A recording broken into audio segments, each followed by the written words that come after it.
ഇനിയത്തെ step തുടങ്ങി ഞാൻ പറഞ്ഞു തരാം. അപ്പോൾ നമ്മുടെ ഈസ്റ്റ് ആക്ടിവേറ്റ് ആയിട്ട് വന്നിട്ടുണ്ട്. ഇനി ഒരു മിക്സിംഗ് ബൗളിലേക്ക് നമ്മൾ എടുത്തു വെച്ചിരിക്കുന്ന തൈര് ചേർത്ത് കൊടുക്കുക. അതിലേക്ക് നമ്മൾ നേരത്തെ മിക്സ് ചെയ്ത് വെച്ചിരിക്കുന്ന ഫ്ലോറിൻ്റെ മിക്സ് ഉണ്ടല്ലോ, അതും കൂടെ ചേർത്ത് കൊടുക്കുക.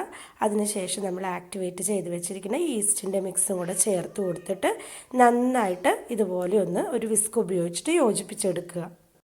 നിങ്ങളുടെ കയ്യിൽ സ്റ്റാൻഡ് മിക്സറോ അല്ലെങ്കിൽ ഇലക്ട്രിക് ഹാൻഡ് മിക്സറോ ഒക്കെ ഉണ്ടെങ്കിൽ അത് വെച്ചിട്ട് ചെയ്താലും മതി. ഇല്ലാത്തവർ ഇതുപോലെ കൈ വെച്ചിട്ട് നന്നായിട്ടൊരു 3 to 5 മിനിറ്റ്സ് നന്നായിട്ട് ഇതുപോലെ മിക്സ് ചെയ്യുക.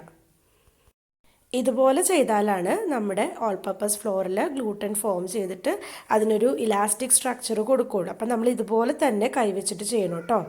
കണ്ടോ, ഇതുപോലെ മിക്സ് ചെയ്യുക. ഇപ്പോൾ ഇത് നന്നായിട്ട് മിക്സ് ചെയ്തെടുത്തിട്ടുണ്ട്. ഇനി നമുക്കിതൊരു ക്ലിംഗ് ഫിലിമോ അല്ലെങ്കിൽ ഒരു പ്ലാസ്റ്റിക് റാപ്പോ ഉപയോഗിച്ചിട്ടൊന്ന് കവർ ചെയ്ത് വെക്കാം. എന്നിട്ട് അല്പം ചൂടുള്ള ഒരു സ്ഥലത്ത് നമുക്കിത് 1 മണിക്കൂർ പൊങ്ങാൻ വേണ്ടി വെക്കാം.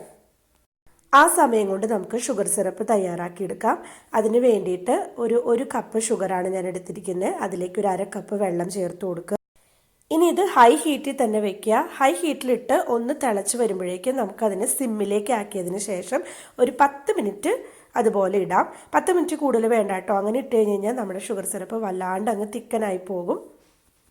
ഇപ്പം നമ്മുടെ മാവ് നന്നായിട്ട് പൊങ്ങി വന്നിട്ടുണ്ട്. 1 മണിക്കൂറിന് ശേഷം ഇത് ഡബിൾ സൈസ് ആയിട്ടുണ്ട്. അതാണ് നമുക്ക് വേണ്ടത്. ഡബിൾ സൈസാണ് ആവേണ്ടത്. നമ്മൾ എടുക്കുന്ന തൈരിന് ഒട്ടും തണുപ്പ് പാടില്ല കേട്ടോ. തണുപ്പുണ്ടെങ്കിൽ ഇതുപോലെ ഡബിൾ സൈസ് ആയിട്ട് 1 മണിക്കൂർ കൊണ്ട് കിട്ടില്ല, കുറേ സമയം പിടിക്കും. ഇനി നമുക്കിതൊരു പൈപ്പിംഗ് ബാഗിലേക്ക് ആക്കാം. അപ്പോൾ ഇതിനൊരു സ്പൂൺ ഞാൻ എടുത്തിട്ടുണ്ട്. ഈ സ്പൂൺ ഒന്നൊരു എണ്ണയിൽ മുക്കുകയോ അല്ലെങ്കിൽ എണ്ണ തടവി കൊടുക്കുകയോ ചെയ്തതിന് ശേഷം പൈപ്പിംഗ് ബാഗിലേക്ക് നമുക്കിതിനെ മാറ്റാം. ഇത് നമുക്ക് കൈവച്ചിട്ടും ഉണ്ടാക്കിയെടുക്കാം കേട്ടോ. പക്ഷേ പൈപ്പിംഗ് ബാഗ് ഉപയോഗിക്കുന്നതായിരിക്കും കുറച്ചും കൂടി എളുപ്പം, കുറച്ച് വൃത്തിയിൽ ചെയ്യാനായിട്ടും നമുക്ക് സാധിക്കുന്നത് കേട്ടോ. നിങ്ങൾക്ക് ഈ മാവിൻ്റെ കൺസിസ്റ്റൻസി നോക്കിയാൽ അറിയാൻ പറ്റും. ഇത് ഒത്തിരി ലൂസും അല്ല, എന്നാൽ ഒത്തിരി തിക്കായിട്ടുള്ളതും അല്ല. ഒരു മീഡിയം കൺസിസ്റ്റൻസിയിൽ വരുന്നതാണ്. അതുപോലെ ഇരിക്കണം.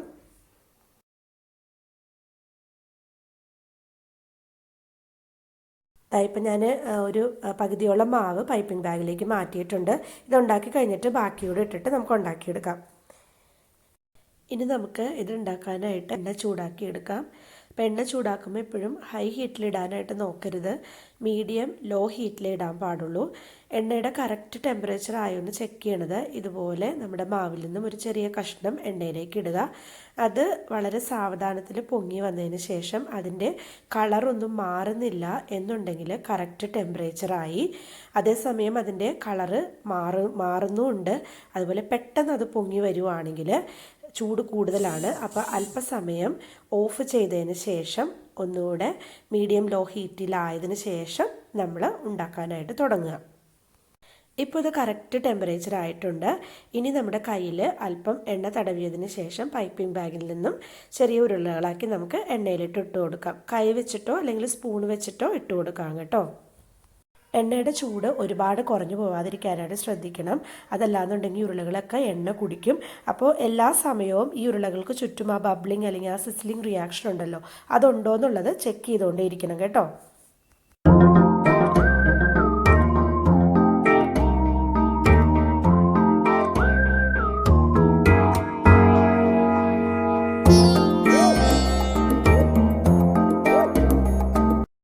ഒത്തിരി നിറച്ചിട്ട് കൊടുക്കാതിരിക്കുന്നതാണ് നല്ലത്. അങ്ങനെയാണെങ്കിലും നമ്മൾ ഒത്തിരി അങ്ങ് ഇട്ട് കൊടുക്കുകയാണെങ്കിൽ ഈ എണ്ണയുടെ ചൂട് പെട്ടെന്ന് കുറഞ്ഞു പോകും. അപ്പോൾ ഒത്തിരി ക്രൗഡഡ് ആക്കി ഇടാതിരിക്കുക നമ്മൾ.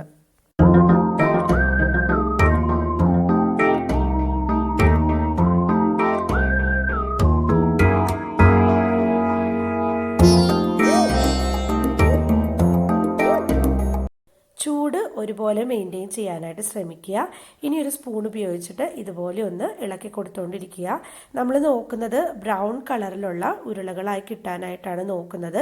അപ്പോൾ ഇങ്ങനെ ചെയ്താലും മാത്രമാണ്, ഇതുപോലെ ഇങ്ങനെ ഇളക്കി കൊടുത്തുകൊണ്ടിരുന്നാലും മാത്രമാണ് എല്ലാ ഉരുളകൾക്കും ഒരുപോലെ ചൂട് കിട്ടി അത് ബ്രൗൺ കളറായിട്ട് കിട്ടുള്ളൂ.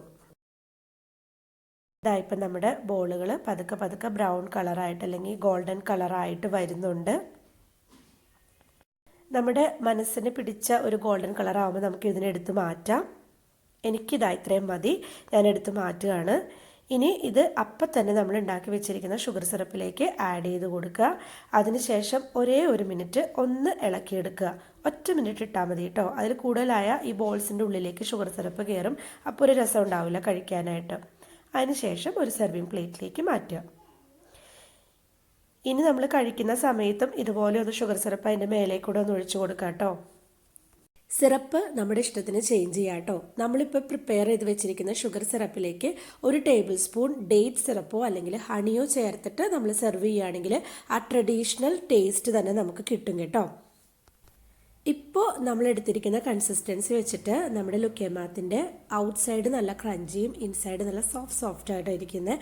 അതേസമയം ഫുൾ സോഫ്റ്റ് ആയിട്ടാണ് നമുക്ക് വേണ്ട, ക്രഞ്ചിനെസ് വേണ്ടാന്നുണ്ടെങ്കിൽ 1 കപ്പ് തൈരിന് പകരം 1.5 കപ്പ് തൈര് എടുത്താൽ മതി കേട്ടോ.